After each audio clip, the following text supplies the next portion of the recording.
Okay. All right, so Lisa and Soyoung, can you take us sentence by sentence and translate for us? So Raida in Fossa Hyrebat, what do we got? The carriage was sticking in the ditch. Okay, the carriage, did you say is sticking in the ditch? Was sticking, good. You might want to. Yeah, you might want to take note. Okay, I'll write the markup so you guys can see what's going on. Wait, can you repeat the translation one more time? Okay. The carriage was sticking in the ditch.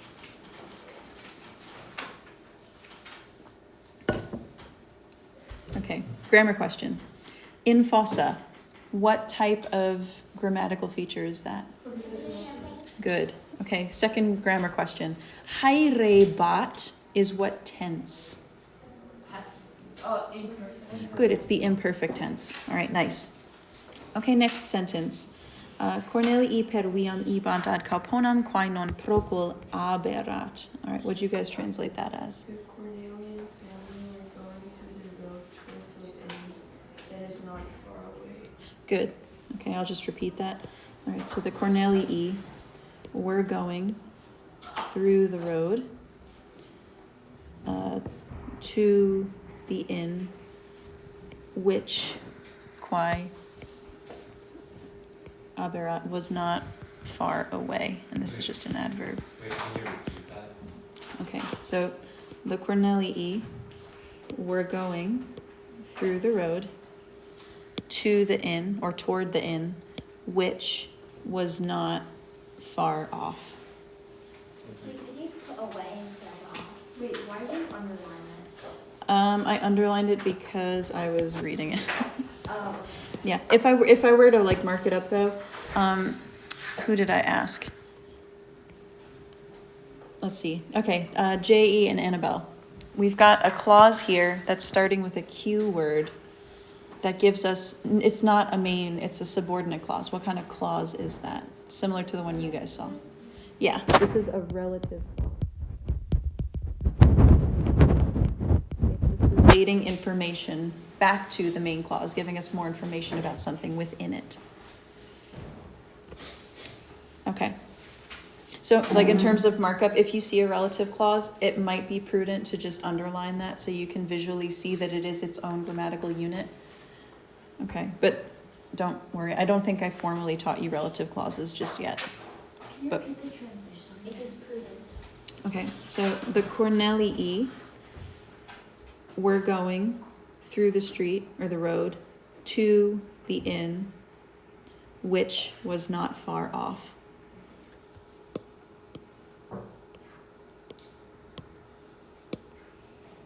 Okay, next.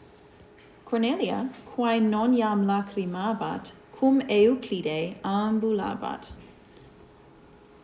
All right, girls, what'd you get? Cornelia, who is not crying anymore, was walking with Euclid. Good. Okay, so our subject is Cornelia. Cornelia, who was no longer crying, was walking with Euclides. Okay. Grammatical question. Quae non iam lacrimabat is what type of clause?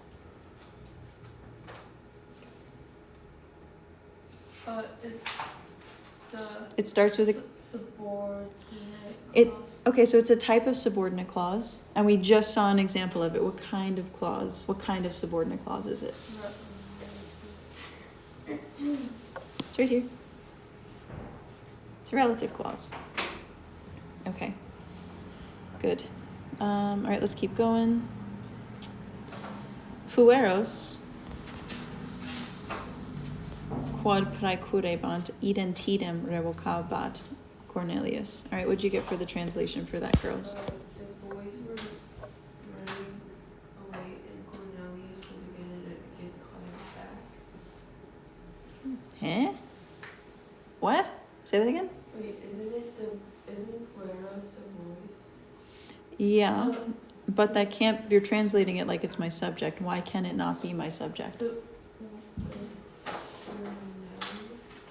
Cornelius is my subject because Cornelius is nominative, and also, check it out.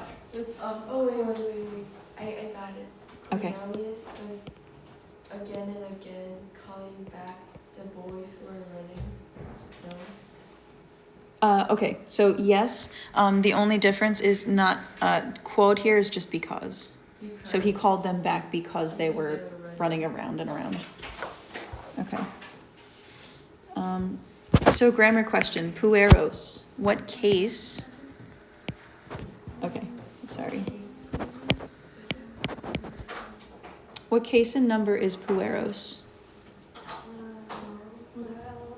Plural and accusative, good. Okay. Is it Cornelius called the boys back because they were running around? But careful of your tense. Yes, but Cornelius was calling the boys back. Because remember, revocabat is imperfect.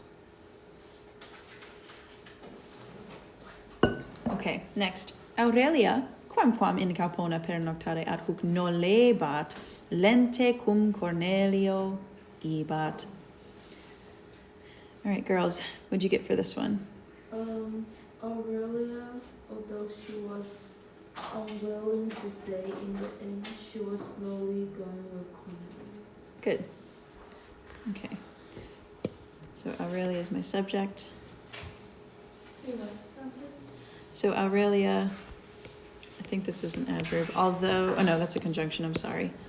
Although she, nolebat, was not wanting pernoctare, to spend the night in the inn, she was going slowly with Cornelius. What are you gonna do, Cornelius? Sleep on the road? I mean, Okay, so question for y'all. It's Cornelio here, right? But up here, it's Cornelii. What's the difference? Besides case. Like, what's the difference with who's being referred to, Annabelle? Well, Corneli is that that's plural, so it's referring to the whole family, Yep, and then Cornelia is referring to Cornelius. Which Good. is just the same person. yep, exactly right. Okay, so Aurelia, although she was not wanting to spend the night in the inn, was going slowly with Cornelius. Wait, then what's on here? Yeah, we didn't translate that, did we? I'm forgetting what that means. How the hell gets it in? Is it still? I think so. Yeah, it is the Yeah. Yeah, so, She still was not wanting. She was still slowly. yeah, so Aurelia, although she was still not wanting to spend the night in the inn, she was going slowly with Cornelius. Good question. Yeah, so this is technically an adverb, and quam is indeed a conjunction. Okay. Any questions on the first 4 lines? No? Is it spend the night at the inn or in the inn? I would, you could say, I'd say in the inn. In the inn. But it has the same kind of idea because if you look at calpona, it's ablative. And remember, you move in the accusative, what do you do in the ablative? You stay, right? So there's stationary, no motion going on. Okay, so it's in, on, at, all of those are okay. She was going slowly with Cornelia. Yeah, it just means that like she's just dragging her butt. She really doesn't feel like going, but she's gonna walk slowly with her hubby because she has to. Aurelia is such like a Karen is. I know Aurelia's a Karen. What do you want from me? I didn't write this. Okay, so the next lines, 5 through 8, were Evan and Jason. Good luck in there. Thank you. Be safe. Oh, I forgot to put on my life jacket. I know, I missed the bathroom pass. So sad. R.I.P. I mean, it's here if you want to take it.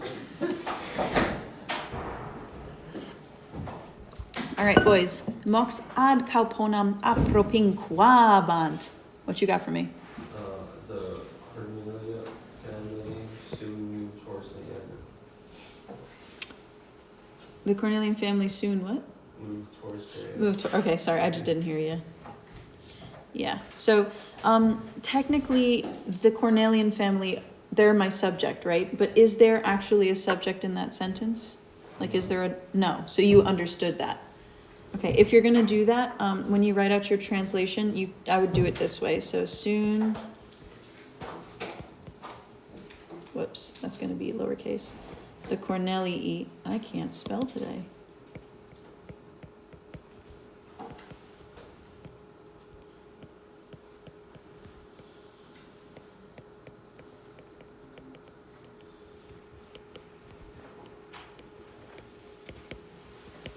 So if you're gonna write out your translation, bracket it. Like if there's a word in there that you're assuming or understanding to fill out the translation, bracket it so that that me as the reader and later on like the AP people, when they see that, like they want to know that you know that word isn't there, but you're supplying it to make the translation a little more lucid. Does that make sense? Okay, so the bracketing indicates that to them. It's like, oh, I know this word's not in here, but we need it to understand this. Yeah. You can do that if you have like the word hour and it's referring to like our men. You would do our and then. Yes. Yep, absolutely. I would bracket that. Just they're very much about precision, and the way that they grade translation is by chunking. So like you'll translate something out and then they'll pick certain phrases or clauses or words, and if you've translated that phrase or clause correctly, you get the point. But in doing so, like you need to be very precise with the words and how you use them. Wait, who's that? Huh? Who's that? They, oh, the scary AP people that do the grading for the AP exam. So what I'm trying to do is prepare you for that. Oh, you're talking about that. Yeah, sorry. In my head, it's like the nebulous they that I talk about. Yeah, sorry. Okay, so just case in point, bracket if it's not there, just as a reminder. Okay, but good. Neminem videebant, voces tamen hominum audiebant. What do you got for me, boys?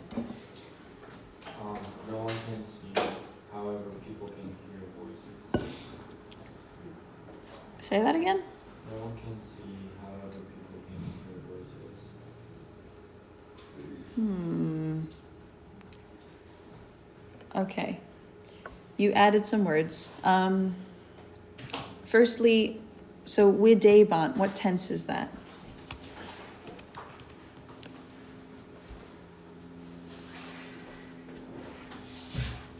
Oh, wait, it's What kind of sheep go ba?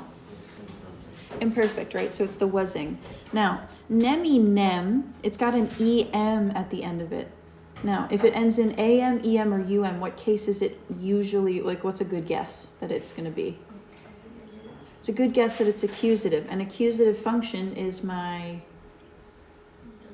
direct object. Okay, so neminem is actually not my subject, it's my direct object. So they, meaning the Cornelii that you were talking about before, they were videbanting neminem. Like what Odysseus says to the Cyclops. He tells him his name is Nemo. Nobody. Yeah, so the word that this neminem comes from, it's a third declension word, Nemo neminis. Okay? Which is different, by the way, from the word nihil, which means nothing, but nihil does not get declined. Nemo neminis does. Okay? So they were seeing nobody or no one. Okay. Talman, however, what were they doing? They were audiebanting woces. They were hearing voices. Now, hominum, what case would that be?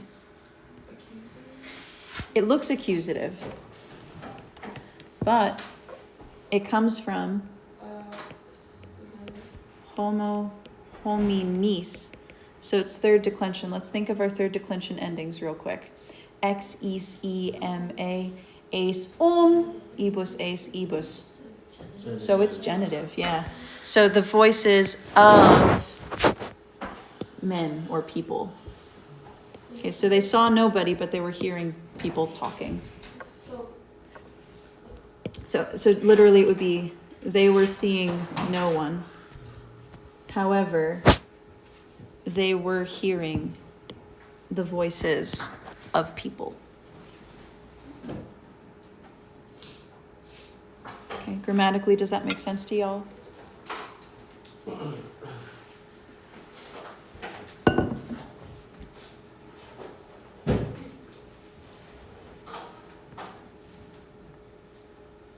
Okay. Next chunk, we're still with Evan and Jason. All right, so suddenly, what happened, guys? The dog howling out of the door. Sorry, suddenly two dogs, what? Howl themselves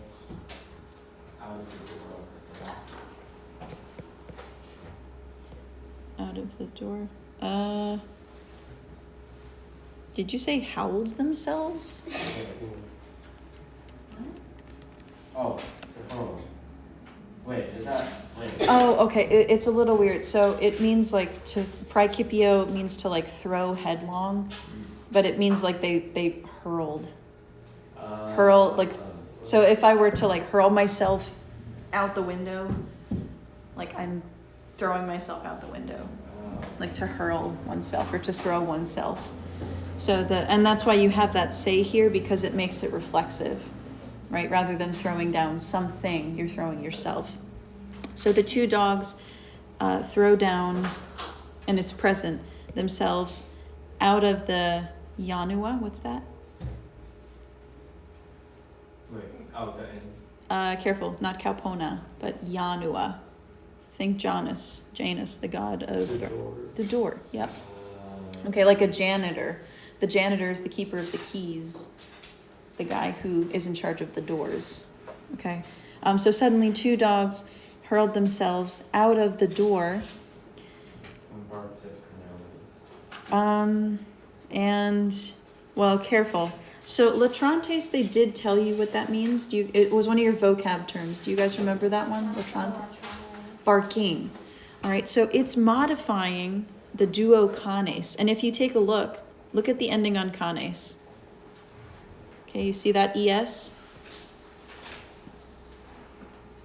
Does that also end in es? Yes. Okay, so it's just, it's like acting like an adjective. Okay. For now, we're gonna just mark that up as a PAP. You don't need to know what that means just yet. But that's what it is. It's a participle, a present active participle. Okay, and participles are just verbal adjectives in English. How do you translate that in a sentence? Okay, so let's take it through. So suddenly, two dogs, what you would say is comma barking. Wait, can you say two barking dogs? You could do that, yeah. Two barking dogs hurled themselves out of the door and petunt, seek or look for, Cornelios ferociter. Two barking dogs hurl themselves out of the door. Yeah, I don't know why they have a Yanua twice. That's kind of weird. I don't feel like you need the second one. Yeah, now Cornelios, question for y'all. It's accusative and it's plural, so is it referring to the one guy, Cornelius the dad, or the family as a whole? The family, good. Wait, so just translate it as Cornelius or Cornelius? You could say the Cornelii, like translate it as the nominative form. Yes. The two dogs barking, throws them out of the door, And petunt, seek see the Cornelii ferociously. Oh wait, is it okay to go fiercely? That's fine. Yep. Fiercely, ferociously. totally fine. Okay, I don't remember how to spell it. all right, let's just get through these last few and then, if we can. Okay, statim, immediately, what happens, Jason and Evan? Sextus fugits, what happens? Sextus immediately runs. Yeah, Sextus immediately flees or runs. Okay, but Marcus stats immobilis. What does he do? Marcus stands to like motion. Yeah, Marcus stands motionless. Now, question for you guys. Grammatically, immobilis and Marcus don't have the same ending, right? But do they agree in gender numbering case? Yes, because immobilis is what kind of adjective? First and second declension adjective or third declension adjective? It's third declension adjective. And Marcus is what declension noun? Second declension masculine. Okay. Last one. Aurelia exclamats. Aurelia perterita exclamats. Boys, what'd you get?